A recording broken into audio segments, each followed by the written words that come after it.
Donc, tous les gens qui veulent rembourser leur crédit de résidence principale par anticipation, faut pas faire ça, c'est une erreur. Clairement. Si ton crédit immobilier, il est à un taux de 1, 2, 3%, que tu as eu une donation, un héritage, tu as une grosse somme, tu te dis, je vais rembourser mon crédit, j'aurai moins de mensualité à payer. Tu te dis que c'est forcément une bonne idée. Oui, je vais plus payer de loyer.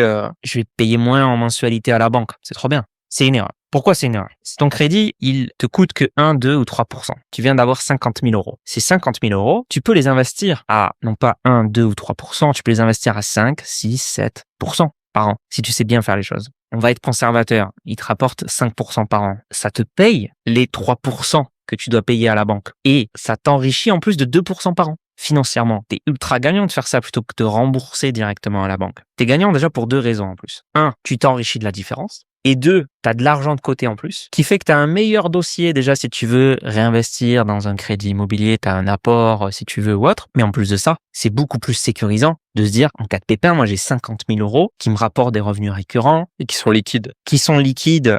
Ça dépend les placements, mais que tu peux effectivement utiliser ailleurs. Et puis à tout moment, si ça ne va pas, si c'est liquide effectivement, tu vas rembourser ton crédit. Mais rembourser ton crédit, ça veut dire que tu payes moins effectivement en mensualité, mais il y a quelque chose aussi, il y a un autre paramètre, c'est que très souvent tu auras des indemnités de remboursement anticipé à payer. C'est pas gratuit de rembourser de manière anticipée. Et parce que ça avantage pas la banque. Ça n'avantage pas la banque. Et très souvent, tu auras autour de 3% d'indemnité de remboursement à payer. Et 3% de 50 000 euros, ça fait 1 500 euros à payer. C'est ça en moins que tu rembourses finalement à la banque. Donc surtout si tu as un crédit pas très cher en termes de taux d'intérêt, tu as tout intérêt à te former et à t'éduquer financièrement pour, au contraire, bien investir ces 50 000 euros et que ça rembourse une partie de ton crédit et même que ça t'enrichisse sur le long terme.